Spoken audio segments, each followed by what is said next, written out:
75% of our students living in poverty. If a student doesn't have those basic needs, food, shelter, clothing, a caring adult, then it is often very difficult for them to concentrate on their education.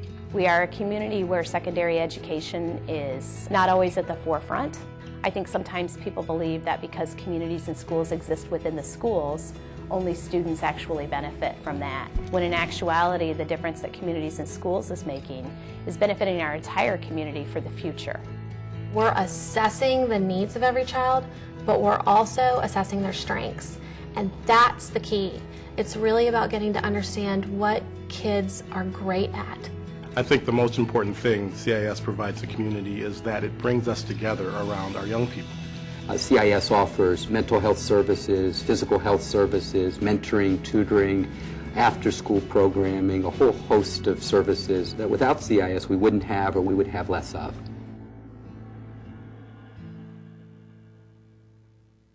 I think communities and schools encourages young people to make good choices.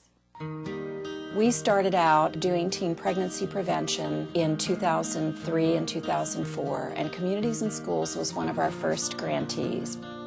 Communities and Schools, because we are a dropout prevention agency, we've always recognized the importance of teen pregnancy prevention. In a school of about anywhere from 250 to 300 kids, we were looking at, anywhere from a dozen to 15 pregnancies a year. We now are really proud that Communities and Schools has helped get those student pregnancies down to 1 to 2 a year. You can take all these services to the community, but if they don't buy into them and believe in them, they're not going to take advantage of them. The difference in a person's life is because of one special caring adult, and ours have several. The students don't know that I'm a student support specialist. They think that I'm a helper, and that's generally what my job is. So I think for them, they know that there's somebody here who's looking out for them. A lot of our children here come from disadvantaged homes. I think the programs that have been developed with CIS have really made a difference in the lives of the children here at school, but also after school and in their family lives as well. I think the intensive case management is a huge piece that we're really supporting the students that are struggling the most. And we're doing wraparound services and trying to bring in every resource we can to break down the barriers. 3 years ago, Aki Kursi had 4 social workers who were here full-time. And because of district funding gaps, we now have none. Without Communities and Schools, there really wouldn't be that support for families. We do know that every child is not going to be that A+ child all the time, but every child has the opportunity, the capability. I think that's what we try to do, is level the playing field. Kids need to feel that they are a part of something. And I believe that every time that they step foot on this campus, they know that they belong. The unique thing about Communities and Schools is that we're not only here for the students, that we are here for the families, and then that brings them closer, and that brings that commitment to their child's education to a whole nother level. Here at the elementary level, we're helping kids feel good about themselves, learn good social skills, learn how to read, get those basics down. But as we're working with kids in the higher grade levels, we're helping them to plan for a successful future. My biggest success story is literally every single time a student walks in here and seeks me out for support. That's a win every single time. Kids need to know that there are people besides their immediate family that want them to succeed and are rooting for them and pulling for them. And parents need to know that they're not in it alone, that there are people in the community to help them raise their kids. I'm passionate about life transformation, so I want to see my students succeed and work diligently to make sure that they do so. Because a lot of times they don't know how to go and ask for something, and I will help them find the words that they need to get past that barrier where they feel that they're at. To push them to continue and graduate high school versus dropping out. I mean, think about the impact that can have on their local community and overall our community.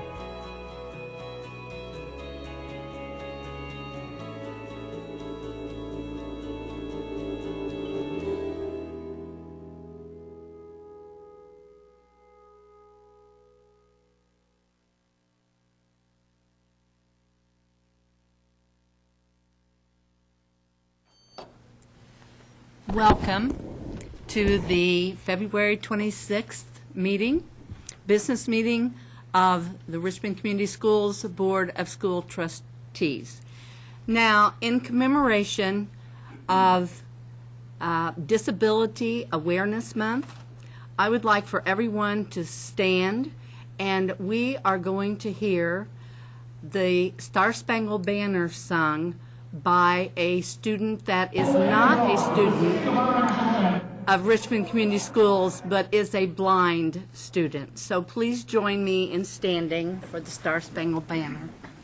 And there should be something on the screen.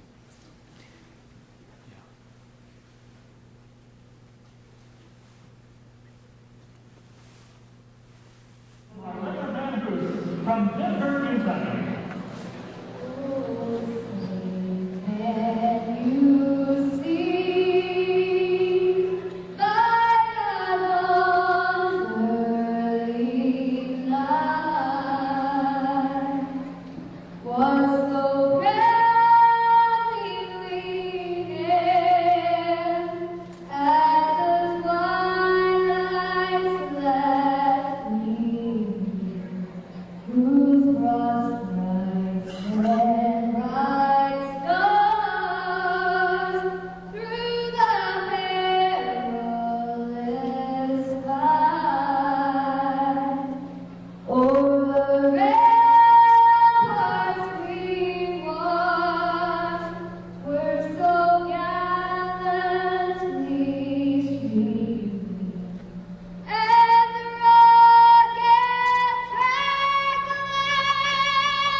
And Mrs. Bergdahl will be sharing later in the meeting about Disability Awareness Month. And now we are going to have our statement of our mission, please. Richmond Community Schools' mission: to graduate students who are literate, responsible, proficient in state and national standards, and college and career ready. Thank you, Susie. And now our vision statement. Our vision is that by 2020, Richmond Community Schools will be the highest performing school system in East Central Indiana. Thank you, Kelly. And now this evening is a special meeting, not just because of all the special guests we have out there and in our audience, but because this is the last meeting of our finance director, Mr. Bob Coddington, and Mrs. Morgeson has gone to the podium, and I will turn it over to her. Mr. Coddington, please join me for a riveting presentation.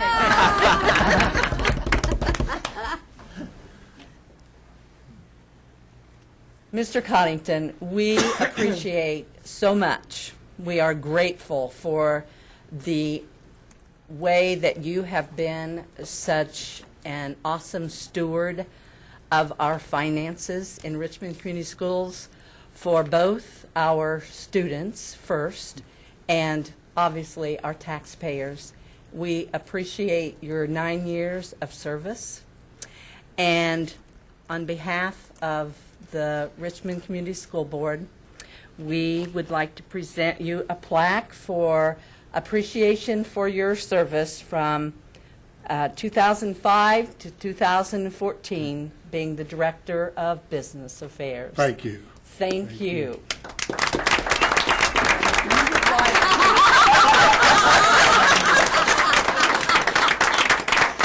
It's all numbers.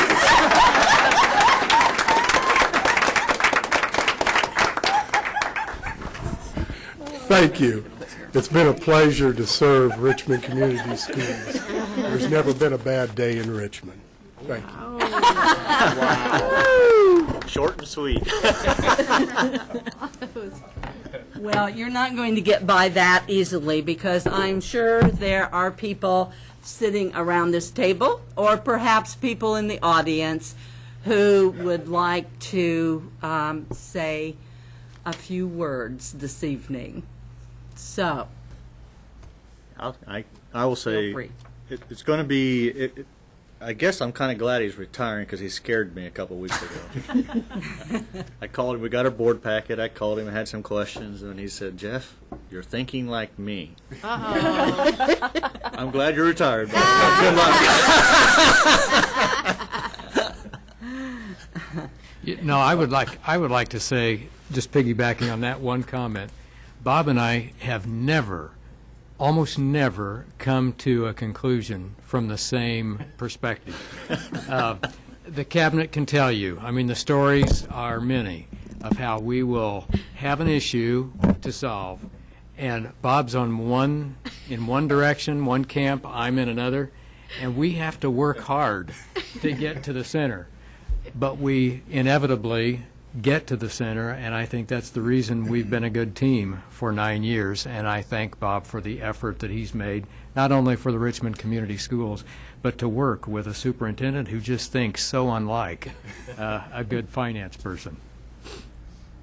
Susie. I've had the chance, Bob, to work with you in lots of different ways over the last several years, and the one thing that, and I didn't know you at all before you came to Richmond, and the one thing I've learned to come to depend on is that you are kid-focused, in the sense that it's about getting the job done with kids first, and you've done everything in your positions and various hats that you wear to make sure that we were doing the best we could for our kids, and I really appreciate that.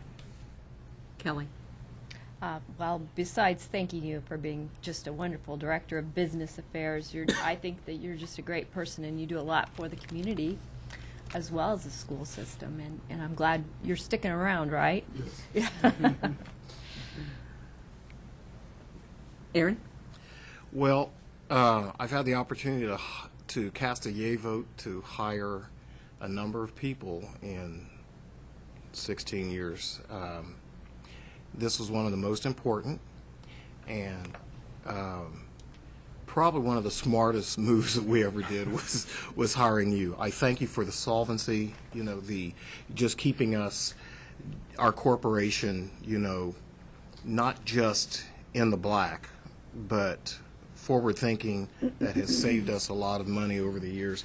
And, to the corporation, to the taxpayers, if it's a rounding endorsement that I can give you right now, I think that the people in Wayne County would be greatly served in November by having you serve all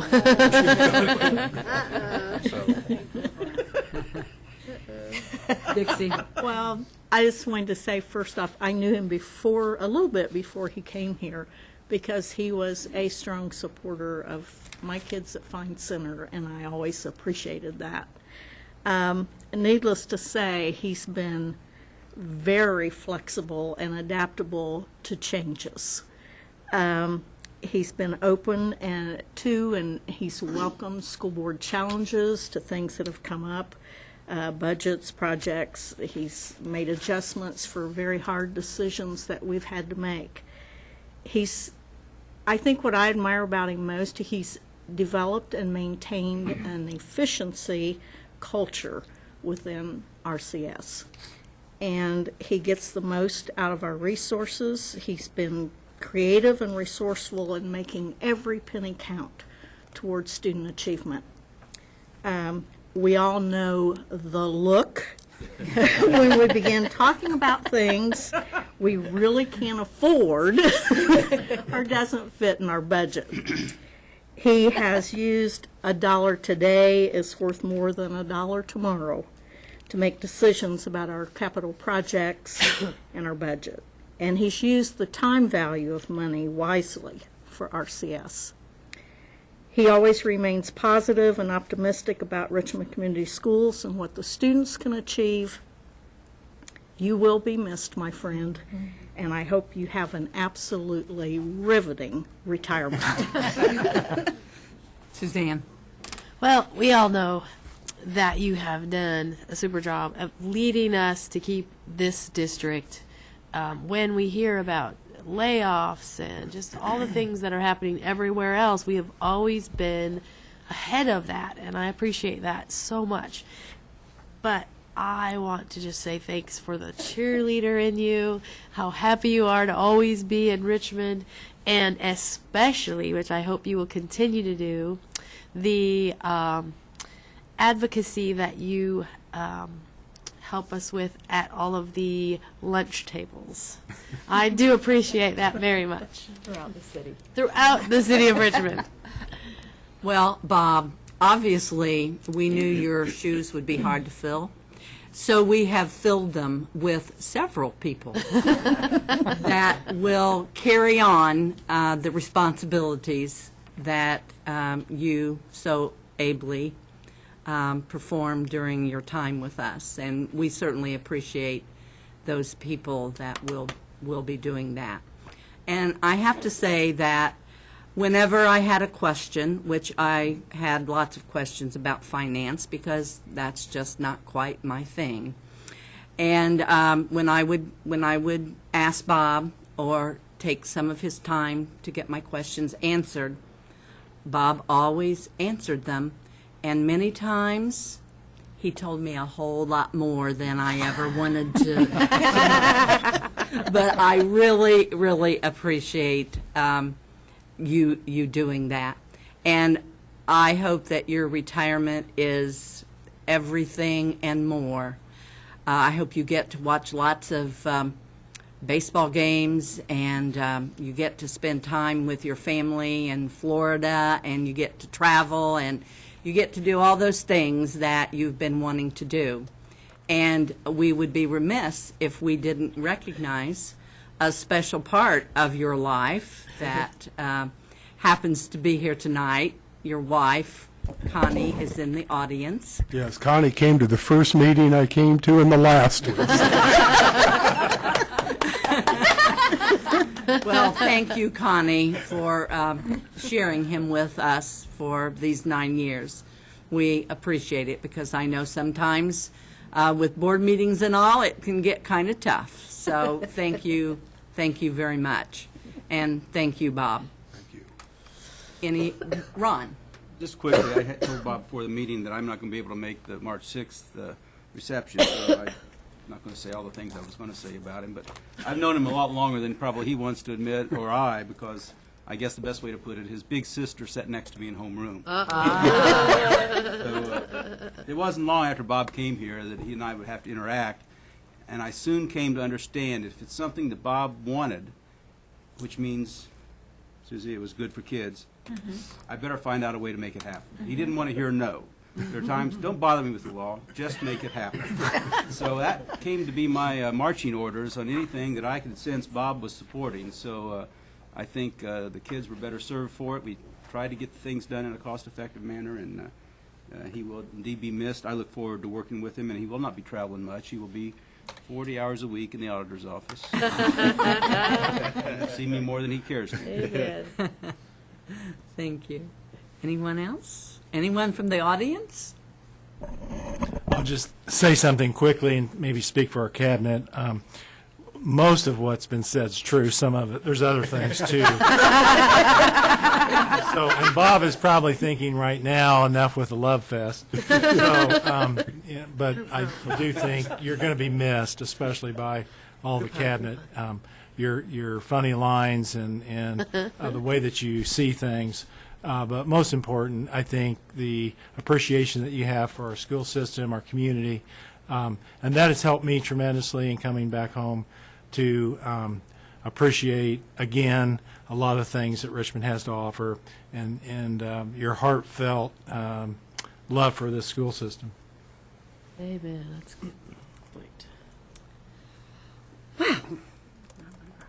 We need to move on now. Public commentary. Is there anyone from the public who is signed up or who wishes to speak at this time? No. No. Okay. We are ready to move on to celebrating the joy of learning. Our first celebration tonight happens to be communities and schools. And we saw a lead-in to that topic, but we have our director from our Wayne County Communities and Schools program, Vivian Ashmawi, with us this evening. And I'd like to invite her to the podium and to talk about a recent recognition of the Wayne County Communities and Schools and how Richmond Community Schools fits into that recognition. Good evening. It's great to see everybody. I'm going to start out with my comments about Bob Coddington, because I don't know that we would have had this recognition had it not been for part of what Bob Coddington did. I remember doing an update with the administrative team one time, not too long after Communities and Schools had started, and you know, when you start talking and you know people are kind of interested and kind of not, and I kind of got that impression when I started speaking with Bob. It's okay, been there, done that, heard that. But by the end of that presentation, Bob came up to me and he said, I get it. He said, the school district can't fund everything, but we can fund the things that make a difference. And he has been a huge champion for communities and schools, and helping us financially and working with us. He's been on interview teams as we've hired staff, and I just appreciate all of that. And we hope that will continue as well. So I wanted to add to that. This past year, Communities and Schools as a national organization created a new award. In the past, there have been awards that recognized site coordinators. They're called Unsung Heroes. This past year, they added 2 additional awards, one being a School of Excellence, where they looked at school buildings and that were having an impact and having opportunities for the community to work together. And then they looked at communities. And so Communities and Schools of Wayne County was actually Wayne County was designated a community of excellence. And it's because the community is coming together, recognizing that we all have opportunities and ownership in how our kids succeed. And so we were nominated, and we received one of 4 across the nation. There's 200 communities and school sites across the nation, and Wayne County was selected as one of those. And we were able to go to the CIS National Leadership Conference in Charlotte, North Carolina at the end of January. Dr. Borf joined us for that 2-day conference, as did Pat James, who's our board president. And it was awesome. Dr. Borf participated in some panel discussions, sharing how we as a community work together. And so I want to say thank you. It really is a community, and I'm very honored and humbled to be able to represent communities and schools in Wayne County, across the state of Indiana, and to have represented CIS nationally. So I wanted to thank you. And to add to that, just yesterday, there was a report that was released. Communities and Schools, one of the things that's important to Communities and Schools as a national organization is to look at research and evaluation, and are we doing things effectively and that can be most impactful. And so a company, not-for-profit called Child Trends, which looks at the best programs and services that impact youth. And they looked at what we all call integrated student support services. And so how are we looking at individual kids and school buildings as a whole to organize and coordinate services that benefit kids. And so CIS was one of 9 organizations that were highlighted in that report.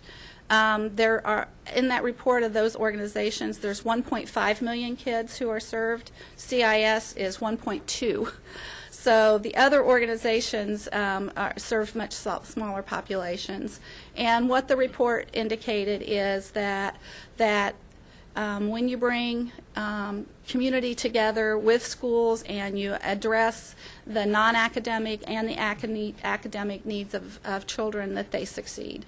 You can do it in a cost-effective manner, and that how you do it matters. And I think that's the key for us, is that we want to make sure that we use the research and the best practices. We have an accreditation process that we follow to make sure that we're using our resources effectively, and that we collectively as a community are doing what we can to benefit our kids. So I think as a community of excellence, it doesn't mean that we have all the answers and that we are where we need to be. I think it indicates that we're moving in the right direction. And so would you like to add anything to that? The only thing I would like to add would be that this was one of the awards given, and this is to the Richmond Community Schools as being part of that community of excellence. We were the only school system represented at that conference that has reorganized itself, closed buildings, reconstituted everything about itself in order to sustain organizations and services such as communities and schools, so that we can continue to make it possible for teachers to teach in their classes as much as possible. So I was pleased to be on that panel, and I think Richmond Community Schools has a great story to tell. Right. And you know, if you looked at the other communities, they were Charlotte, North Carolina, pretty big populations, had CIS for a long time. Charleston, South Carolina, Kalamazoo, Michigan, and Communities and Schools of Wayne County. So we are a very different community than the others that were recognized, and it's a real honor, and so thank you. And Chris Bennett, are you still back there? Chris Bennett is with Communities and Schools. He's our data communication coordinator, and he's here this evening too. And so it really is, it's a team effort. So thank you. Well, thank you, Vivian, for all that you do to coordinate and to keep it moving right along. Well, it takes everybody. It takes a strong board, it takes dedicated staff, and it takes the community partners that are willing to do whatever it takes to help our kids. So thank you. Thank you very much. Thank you. Any other comments? Thank you all. The next item would be to recognize our spelling bee winners, and we have, let's see, is Mrs. Gibbs still with us? There she is. Okay, could you come to the podium, please, and introduce so that Mrs. Morgeson can recognize them? Okay, our well, spelling bee it winners. is my pleasure to introduce to you our first through fourth grade citywide spelling champion, who is Molly Gard. This competition was held at Charles Elementary in January, and Molly was the champion. She's also a Hibbard student. She had a great sense of humor, and when I put on the announcement slides and her picture for Hibbard with her name, I misspelled it. She thought that was hilarious. I misspelled Molly. So thank you, Molly. And then joining Molly is our 5th through 8th grade intermediate citywide spelling bee champion, and that's J.C. Cornett.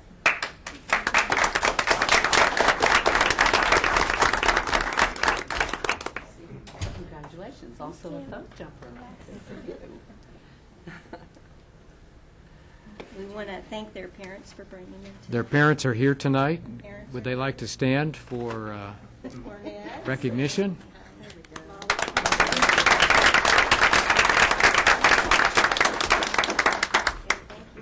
Thank you very much. We need to find out what the winning words were. I wondered what the winning words were. My winning word was superintendent. Awesome. I'm glad I could hear that superintendent was a winning word. Molly? My word before I won was twilight. Okay, very good. Congratulations to both of you again. Thank you. Thank you.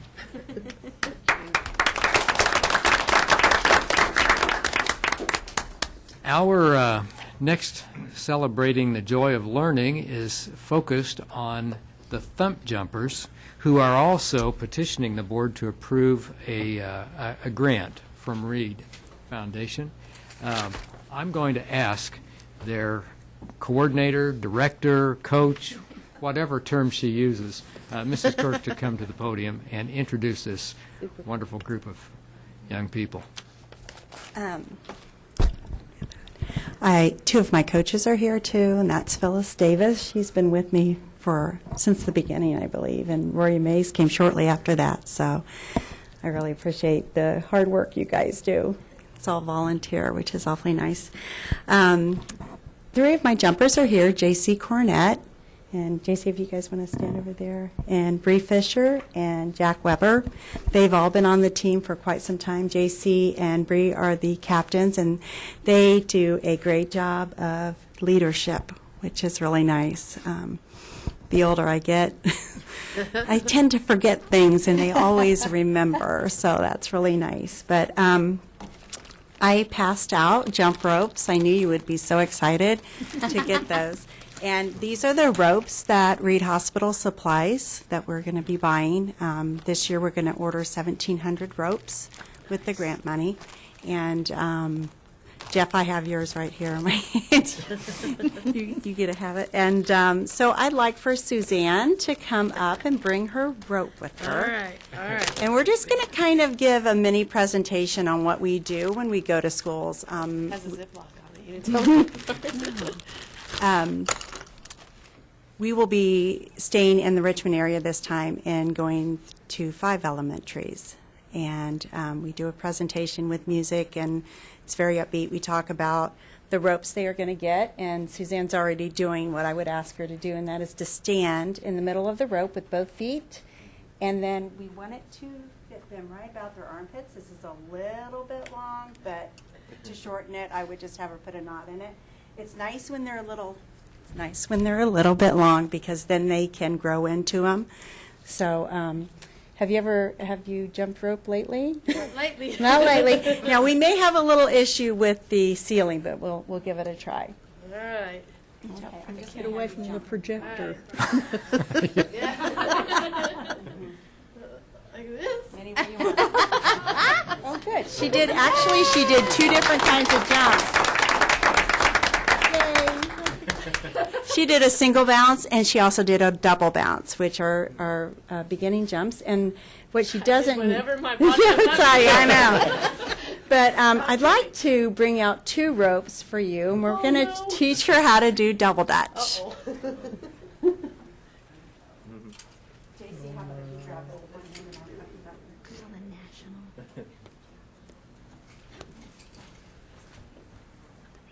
Watch that.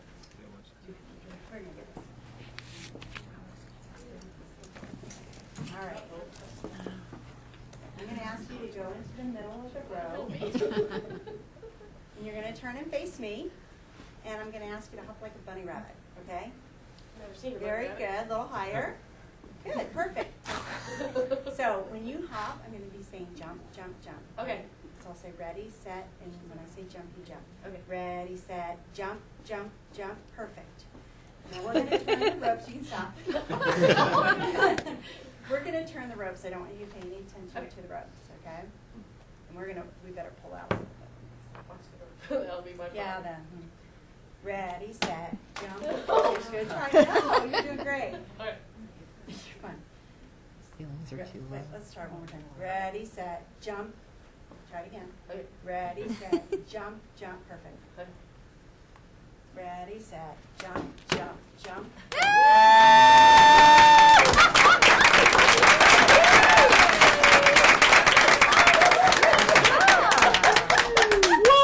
That's awesome.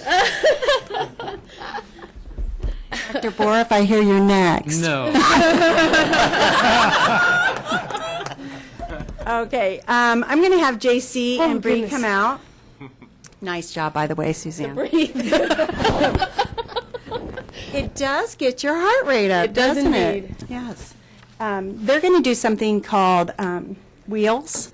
And again, we've shortened the rope, so they haven't really had a chance to go that way, babe. Try this. So we're just going to stick with basic stuff. Get real nervous. Yeah. Oh. Yeah, yeah. One step forward, that way, sideways, there you go.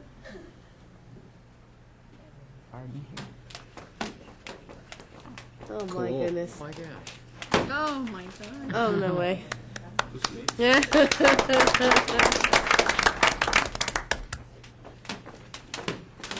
Oh, that's hard to do with that ceiling. Yeah, the ceiling's low. Oh, goodness gracious, I can't. Okay, and then I'm going to have Jack come out. And Jack's going to do a routine for you.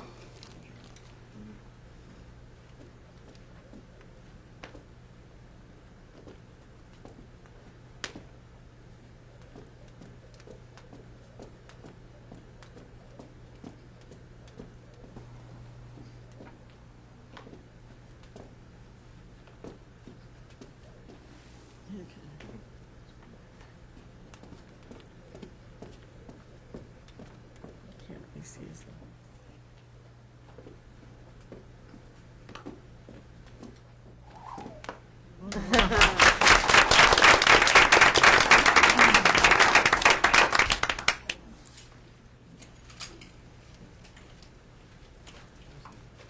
And then you're going to see double dutch again, and Jack's going to go inside the rope with his rope.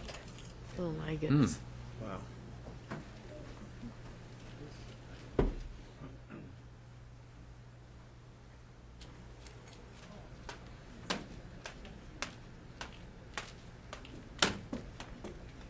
Oh. Yay. Oh, no. A couple jumps in there. Yeah.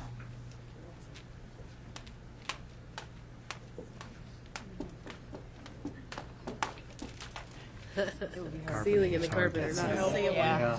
Bad combo here. Pull out a little. Away from each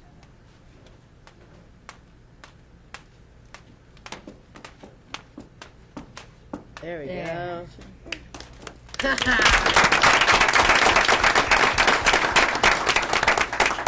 And then we're going to take one rope away. Oh, no. I don't know if you guys remember these when you were a kid. Hoppity hops, they're the best. So we just kind of thought, well, why don't we, since we're hopping on those, why don't we put them in a rope and see what we can come up with. There have those in Oh, my gosh. Oh, that was like too much fun. Take some strength. Oh, my gosh. Oh, that's great.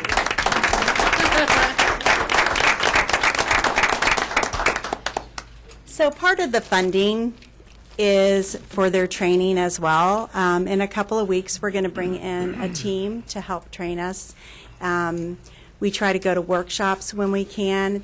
Reed also provides the uniforms that we have and our jump ropes as well as the ones for the community. So we're really fortunate to have the community benefit grant of $5,000. So hopefully you guys approve it. Thanks. Pam, could you please share with us and with our audience how kids become involved with thump jumpers? Well, what has happened in the past is when I was at Charles, I had a lot of Charles kids, and they tried out. They have a list of skills that they have to be able to check off. When I moved to Hibbard, I ended up with a lot of Hibbard kids in early college. But really, anybody can try out. The list is always the same. So the other PE teachers at Richmond Community Schools know about this. So if they have a kid that's interested, they can send them to me, and I'll take a look at them and see how they would fare on the checkoff list. So Great. We have girls from tests that are even still on the team. And Come on up. Yeah. We have a few girls that were on the team before, and they're coming back from test and still jumping with us. So we do have some girls from other schools, but they were with us originally. Okay, thank you. Well, thank you so much, and thank you, students, for showing us how it can be done. Absolutely. Now, we have an action item embedded in this, and that is I'm requesting approval from the board, approval and acceptance of a $5,000 grant from Reed Hospital to the Thump Jumpers. Do I have a motion? Kelly Baumgartner makes the motion, seconded by Jeff Slifer. Comments or questions? All in favor signify by saying aye. Aye. Opposed, same sign. Motion carried. Thank you.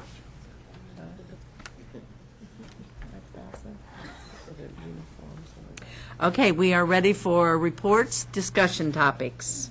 The first report for this evening, which Mrs. Morgeson made reference to earlier, is our March Disabilities Awareness Month, and we would like for Mrs. Bergdahl to talk about that for us, please. Thank you, Dr. Bora. First of all, I'd like to recognize the student that was in the video that you saw earlier. She is a 16-year-old student from Paintsville, Kentucky, and the game that she sang the national anthem for was the girls basketball team from Kentucky Wildcats. The right and team. There were 7,429 people attending the basketball game, and it was the longest and loudest ovation of any game of any was so kind of good. event that anybody sang for. So she is she's a 16-year-old, and she attends Johnson Central High School. So we'd like to acknowledge that. If you want to look her up, she's on YouTube under Awesome National Anthem. That's how I found her, or Mrs. Stewart found her. Okay, I'd like to recognize March as the Disability Awareness Month. Each year, the Governor's Council for people with disabilities, they generate free activities and awareness posters and all kinds of kits for schools or even businesses and agencies to display. They always come up with a campaign. In the 2014 campaign, you have information at your seat. The campaign this year is Dare to Dream, and there's stickers and there's bookmarks. Some of the primary schools also print off coloring books that the primary students can have. On the back of your poster, cardstock paper, we included information from our special education department.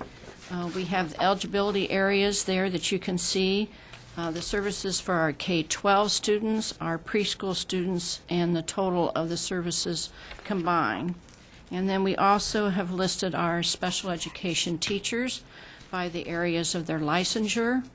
And then at the bottom, we have all the schools that we serve.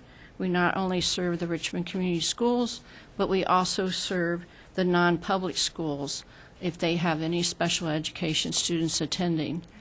And we would just like to thank the board for your past and your current support of our program, providing services for all of our students at Richmond Community Schools.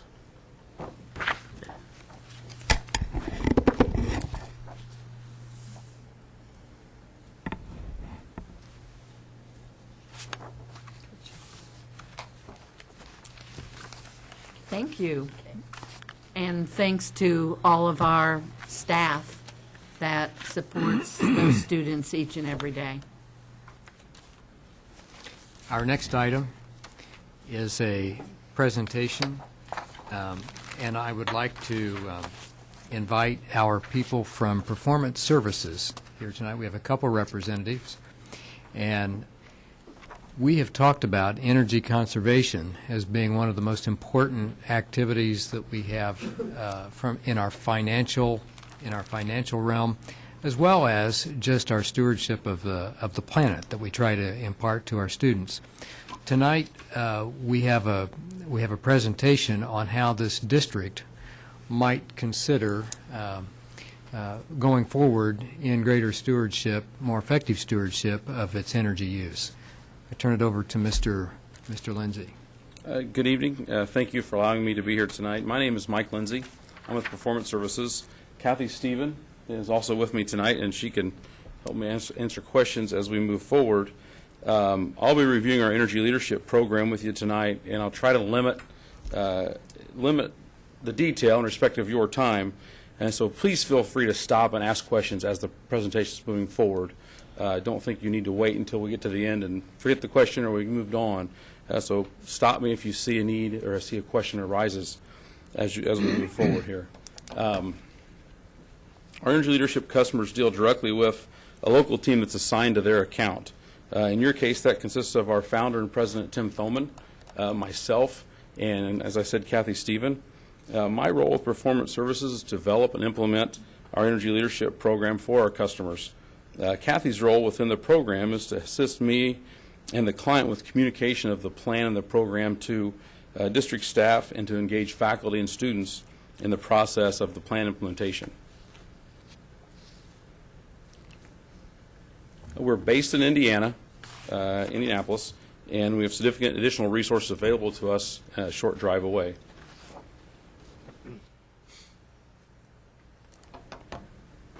The Energy Leadership Program is designed to give you the training, the tools, and the standards to help you ultimately do this program yourselves. We bring the necessary experience and expertise that will take you to the next level of excellent energy use stewardship.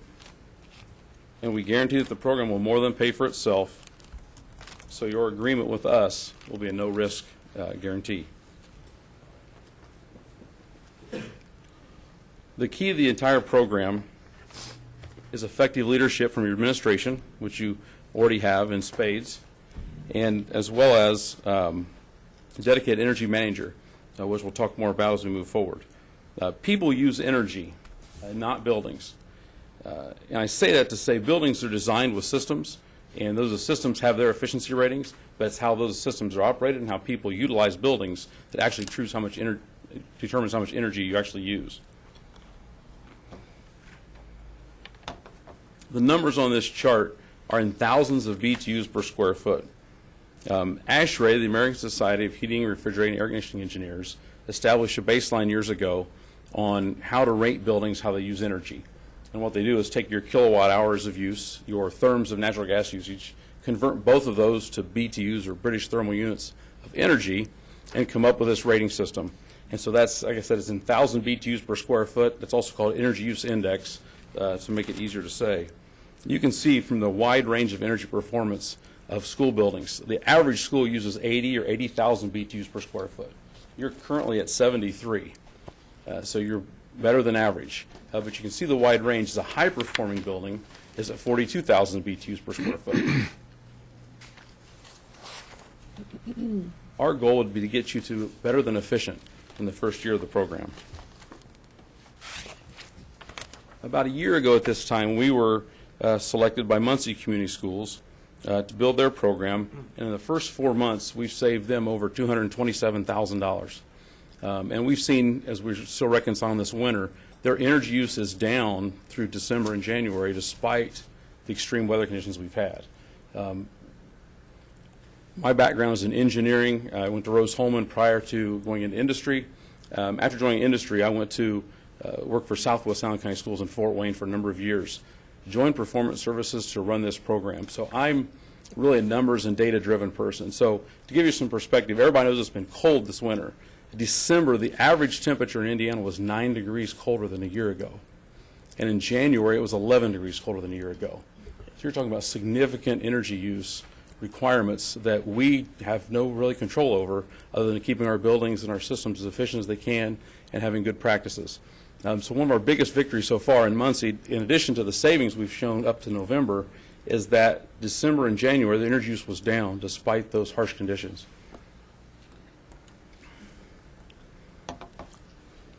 Our ultimate goal is to help you attain Energy Star rating, or Energy Star status. Energy Star is an EPA-administered program that recognizes buildings that are high performers in terms of energy use. We have helped Fort Wayne Community Schools go from 0 Energy Star schools to 3 during their first year, and we're in the process of certifying 14 more of their buildings for Energy Star. That would make them 17 of their 52 schools. At Wawasee Community Schools, we're able to help them achieve Energy Star status at all 5 of the schools in their district.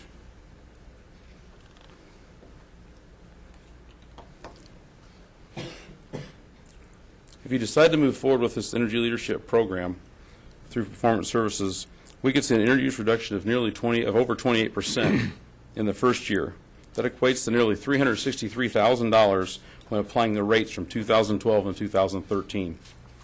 If you apply the most recent rates and the projected rate increases we have been seeing advertised by the industry, the value of each energy saved increases dramatically. Your program cost for year 1 would be just over $156,000, so your projected net savings during the first school year would be over $206,000.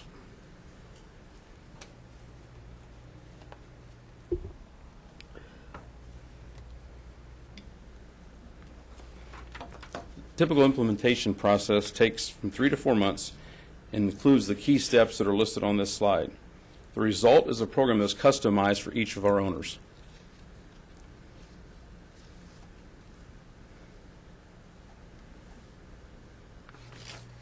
And in terms of taking a district to the next step, your energy use numbers are good to very good, I should say. And we work in a number of districts throughout the state, and we've seen all wide ranges. We see a significant number of districts that are well over that 80 of an average district. So you are already performing well. The key to moving to the next step would be hiring the right energy manager. Our successful energy managers fit a talent profile that we've developed, which helps both us select that person and also develop their training and onboarding program so that they fit your profile for the long term.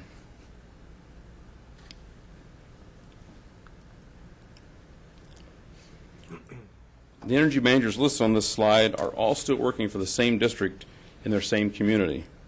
They brought with them strong credibility within that school community and their historical investment in the students and in the district, along with some very unique skills that are required to succeed in this role of energy manager.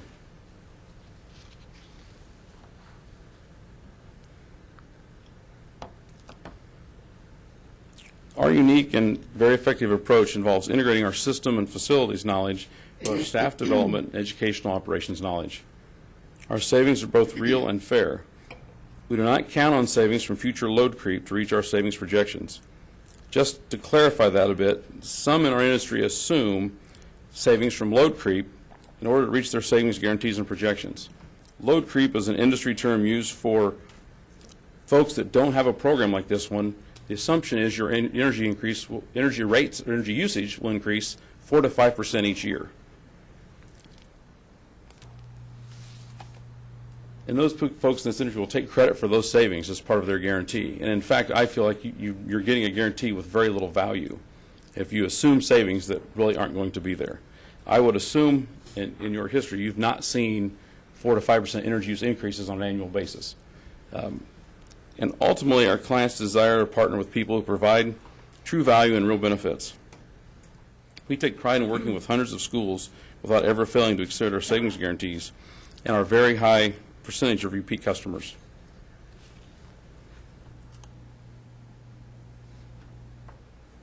In addition to this presentation, I think you were to receive hard copies of some student-produced materials from Fort Wayne Community Schools, as well as a reference letter we received from Fort Wayne. Do you have any questions about any of those items or any additional things about our program? I just have just a clarification, if I could ask a question. One is, who's it wasn't clear who employs the energy manager, your company or us? Right now, we could offer that both ways, but right now, all of our customers employ the energy manager themselves, so they're an employee of the district. Okay. And then my second question is, what percentage of districts that you're working with have experienced a savings? All the districts we're working with have experienced significant savings. All have exceeded the guarantee. Most have exceeded the projected savings that we presented in our proposal.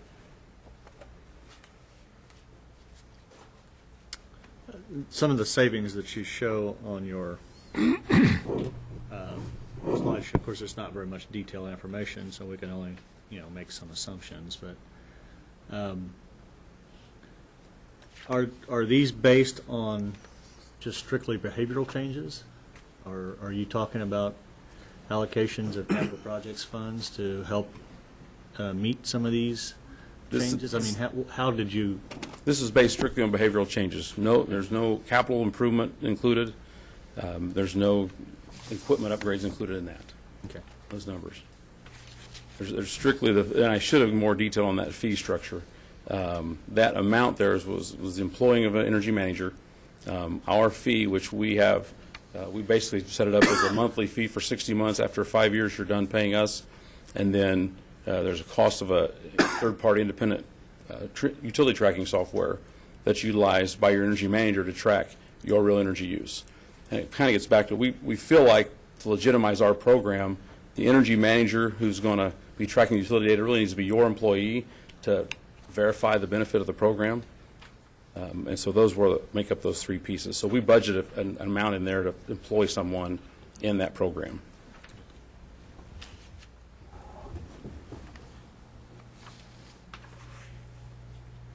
As you looked at those numbers, that 42 or 42,000 BTUs per square foot for a high-performing building, the buildings that we have worked with that have that number are extremely updated, high-end on the technology and design side, as well as having high-end behavior. So that's part of the reason that range is so wide. Wawasee had gone through and updated some of their buildings, and then we added the behavior piece onto there. So that's how they got their district number down to into the 40s. That's an extremely efficient school district of those we work with. Any other questions or comments? Ron. Oh, Ron. Quickly, I'm the lawyer. Is the contract relationship that you envision subject to the provisions of the Guaranteed Energy Statute under Indiana Code Title 36? This is not part of the Indiana Code So for the Guaranteed Savings Contract. Yeah, no stipulated savings, anything of that nature? Correct. That's correct. That's correct. It's a No- professional service agreement, basically. I think I've provided you a copy of our agreement as well. Anyone else?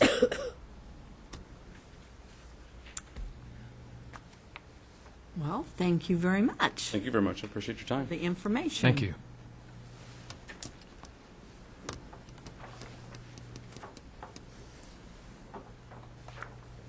The next item on our agenda would be a report concerning the RCS Success Committee. I would guess that most of our board members are in the midst of doing homework from our last meeting, but I'll turn that over to you and let you deal with the report on that. Well, we formed this committee at our last board meeting, and we met last week on February the 19th. Those board members that were available.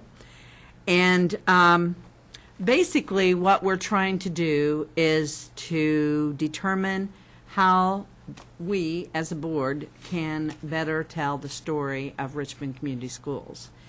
And so during our meeting last week, we basically tried to organize ourselves in a way so that we could invite some other people to join our committee, and so that we would have a basic direction.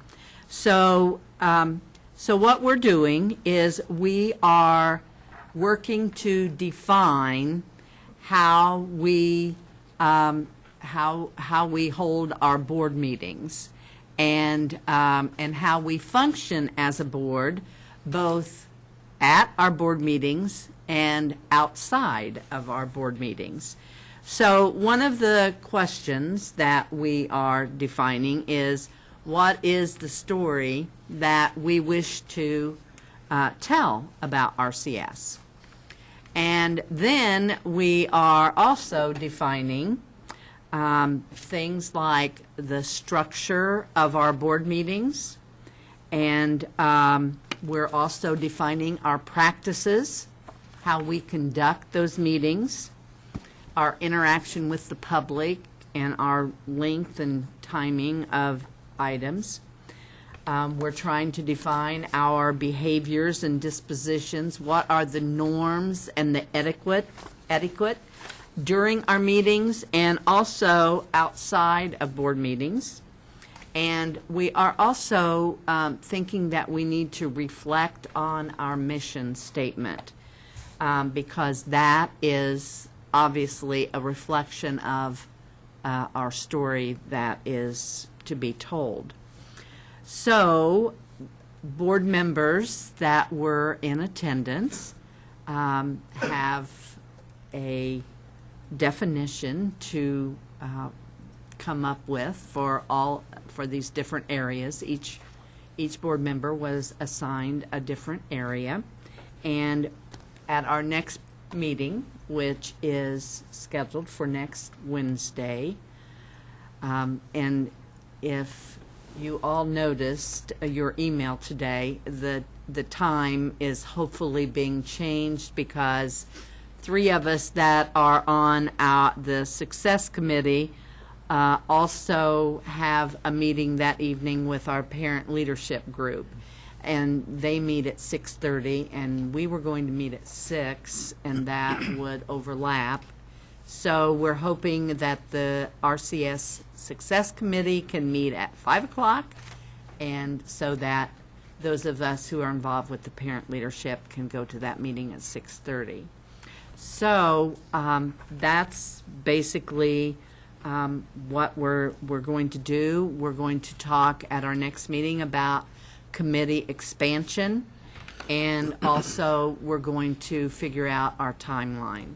So that just kind of updates where we are with this committee, and we will be working on the expansion.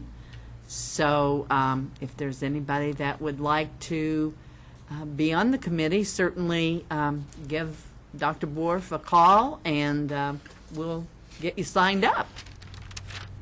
Anybody want to add anything for the good of the cause? Everybody's pretty quiet. Well, the next report out will be more substantial than this one. Yes, it will.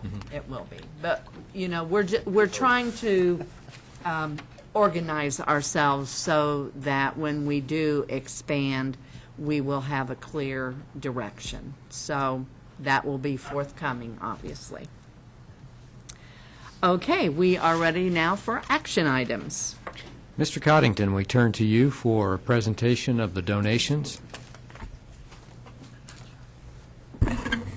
Tonight, we ask the board to accept the following donations from Barbara Short to RHS Athletics for a donation to the athletic department, from Lingle Family Charitable Giving and Primex Plastics Corporation to RHS Athletics to support the intermediate football program, and from Gannett Foundation to Civic Hall for the Proudly Presenting Series annual giving campaign. We ask the board tonight to accept the very generous donations of $625. Thank you. Do I have a motion? Motion made by Aaron Stevens, seconded by Dixie Robinson. All in favor signify by saying aye. Aye. Opposed, same sign. Motion carried. And thank you for those generous donations. Our next item, actually our next few items, a follow-up on the impact actually of our of Mr. Coddington's departure.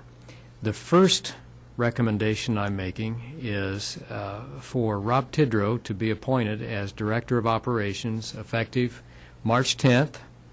This would be at an adjusted compensation amount to reflect a base rate of $80,246.40 as illustrated in the posted contract. I'm also recommending an addendum to be included in that, which would have an auto allowance as part of that. I'm asking for approval of that recommendation as presented. Motion made by Susie Hively, seconded by Suzanne Darengowski. Comments or questions? Please signify by saying aye. Aye. And those opposed, same sign. Motion carried. The next recommendation is for Karen Scalf to be appointed as Director of Business Affairs and Treasurer effective March 10th, 2014 at an adjusted compensation amount to reflect the base rate of $72,693.40 as illustrated in the contract as posted on the web. Need a motion? Motion made by Jeff Sliver, seconded by Dixie Robinson. Comments or questions? All in favor signify by saying aye. Aye. Opposed, same sign. Motion carried. Now, the next one is a legal requirement for this board.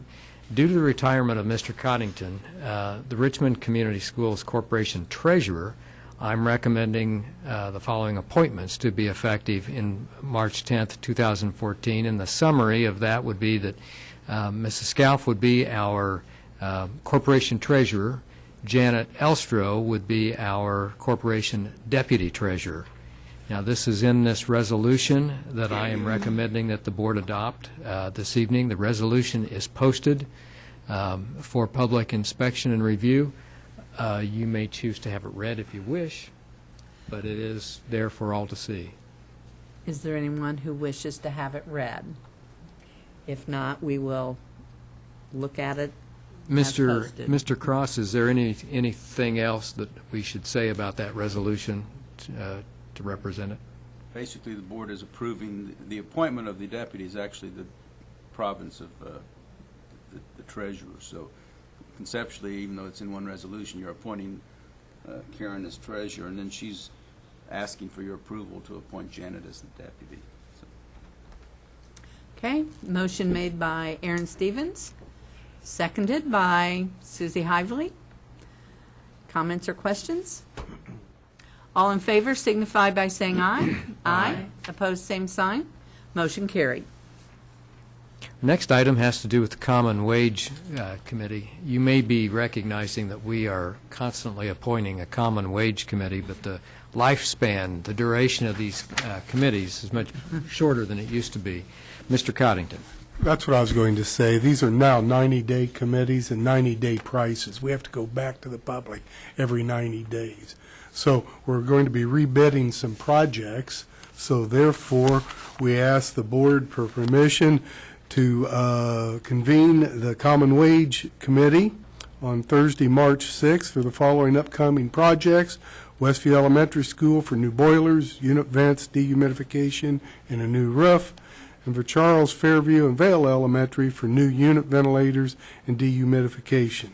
Therefore, we recommend that the School Board of Trustees approve to hold a common wage construction scale hearing on the March 6, 2014, as presented. Need a motion? Motion made by Kelly Baumgardner, seconded by Jeff Slifer.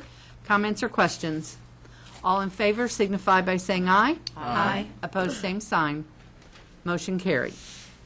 Our next item has to do with the elementary HVAC bids that we were considering.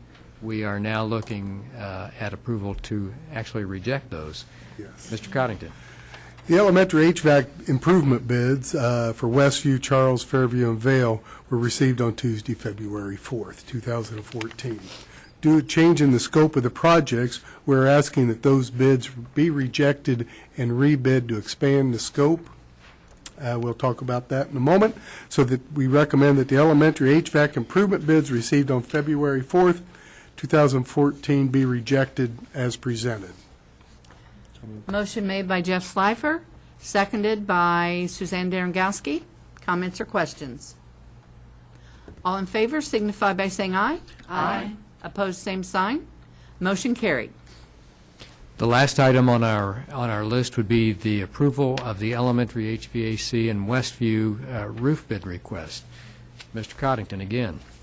Now that we've expanded the project, we're asking permission to accept design drawings and to advertise for bids for the following projects: Westview Elementary new boilers, unit vents, dehumidification, new roof; Charles Fairview and Vale new unit ventilators and dehumidification system.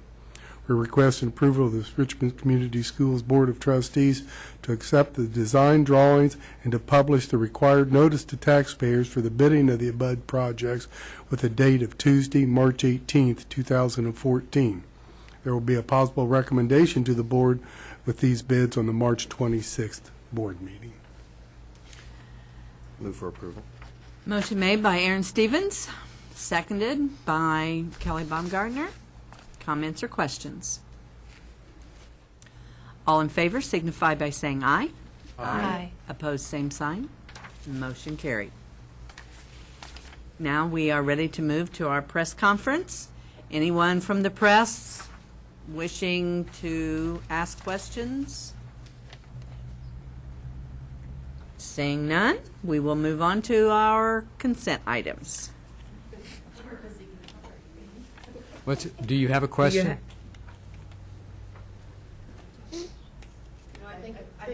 We answered our own question. Okay. Sorted it out. All right. Sorry. Sure. We missed that you were talking to us. The consent items tonight include a request for the use of Camp Invention as a special camp at Hibbard this summer. Also, a grant request, or approval of a grant, Kids in Need Foundation, and the Target Field Trip Grant, a request for accepting. These are both from Vail, I believe. Approval of the minutes of our last meeting, a recommendation from Human Resources, which includes an addendum as posted, recommendation from Accounts Payable, and recommendation for the filing of reports, which would be our monthly financial report. Do I have a motion to accept the consent items? Dixie Robinson makes the motion, seconded by Susie Hively. Comments or questions? Susie, or I'm sorry, Dixie. I was just wondering, because the Camp Invention, the Kids in Need Foundation grant sounded really interesting. I wondered if we would be receiving any follow-up when they complete those programs. I think that's a fair request, and we'll make sure that there is a report. Perhaps even in person, they'll be bringing a report. Kelly. The Camp Invention, I believe it said they need a minimum of 35 students. Are they pretty sure they can get the 35 students, or how are they going to promote that? Is Mrs. Gibbs still here? She's not, is she? Okay. That's okay. You can just. I think the intention is to promote it through flyers and talking on announcements.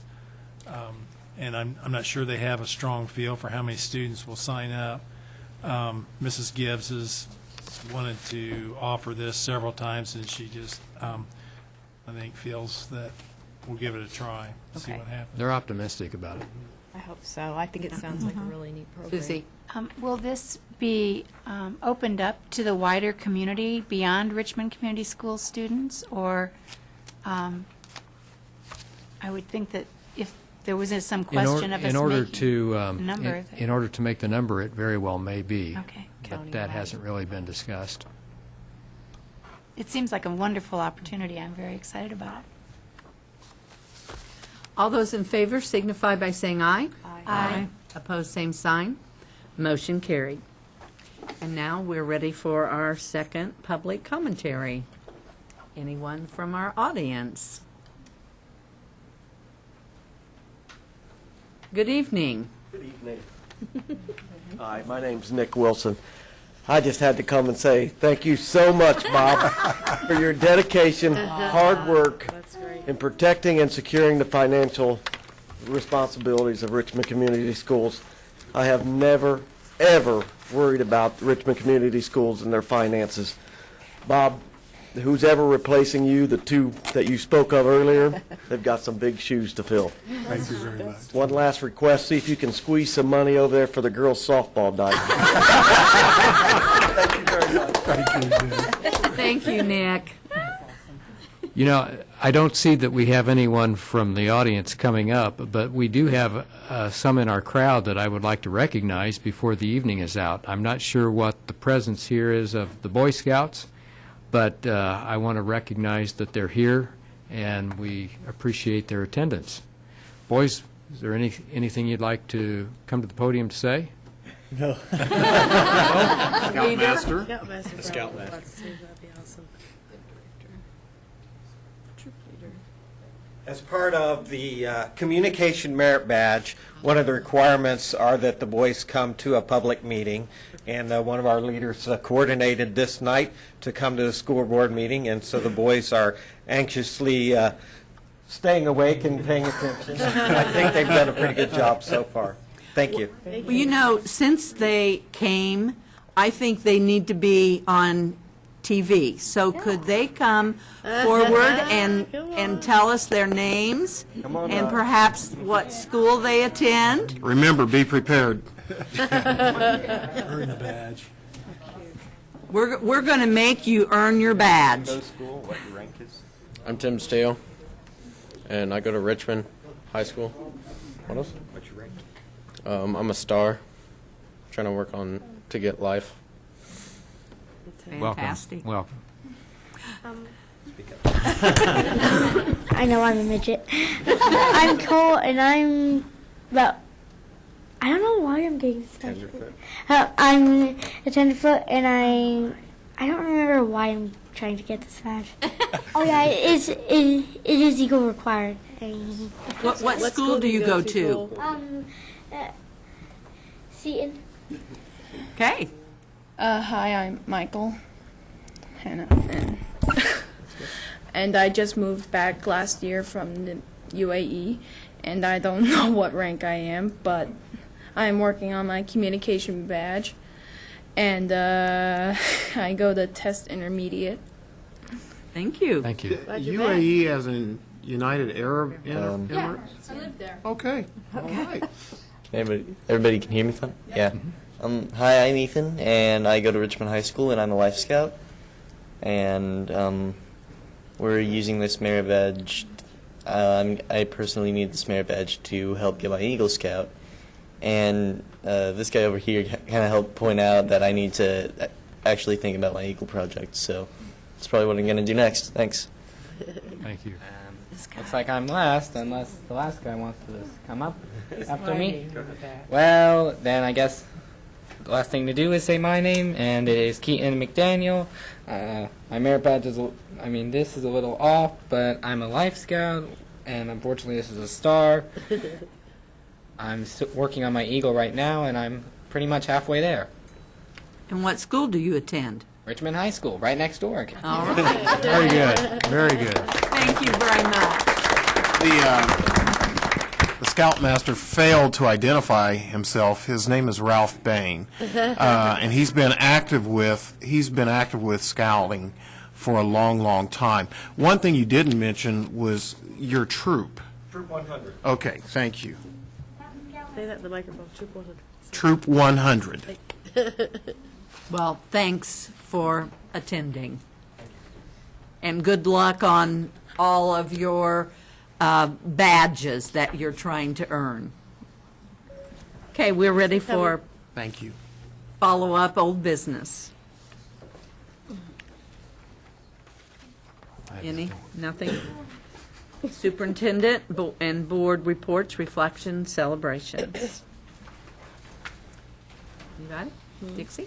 Well, I want to comment on the play that the Red Devil players put on at Richmond High School this Saturday and Sunday. It was wonderful. Our kids, I wish everybody could have seen the artistic and musical talent of our students. Many of them had been in Beauty and the Beast last year, and you could see the maturity that had developed not only dramatically, but also with their vocal voices. and the orchestra as well. So Cinderella, is that? Cinderella. Okay. They did an awesome job. I happened to sit by the mother of the prince and the laughing stepsister, and the whole family was sitting there on the edge of their seats, really, kind of singing with their kids and acting through certain segments of the play. But the audience was very, very appreciative of the job that they did. And unfortunately, they were really kind of 2 weeks behind with all the snow days. They missed so many practices. And to see what they did, the kids just really stepped up to the plate. The directors were just done an awesome job with our kids, showcasing the kids' talents, the talents that we have at Richmond High School. I wish everyone could have seen it. I've heard several people make comments. It was really great. Good. Wonderful. Susie? I'd like to thank the people who follow Richmond, or who help us follow Richmond Community Schools on Facebook and Twitter and on the webpage, because I've been out of town the last 4 or 5 days, and I don't feel like I missed out on much, and I really appreciate that. So thank you. I'm going to say something that would probably offend some people in central Indiana, in Kokomo. Well, they can't get us there, can they? Well, they can watch this streaming video, and I know that there are some who do. Your parents? Yeah. Yeah. I had the good fortune to be with the mayor of Kokomo the other night, who was in attendance at the game. And first thing I'll say is it was wonderful to be there talking to him as we were winning the NCC at their expense. But you know what was really interesting? He and his wife attend the Kokomo games regularly, and he made a special point to tell us that the atmosphere in the Tiernan Center was really something to be envious of. And I mean, we weren't talking about the game, we were talking about the atmosphere and all the students who really were not necessarily connected with the game, but were being recognized. And it was just a prize-winning atmosphere, and that's what they'll remember, as well as the loss. I congratulate our team, though. They did a nice job this season, and it was that championship was well earned. I wanted to also follow up, or ask you if you could follow up.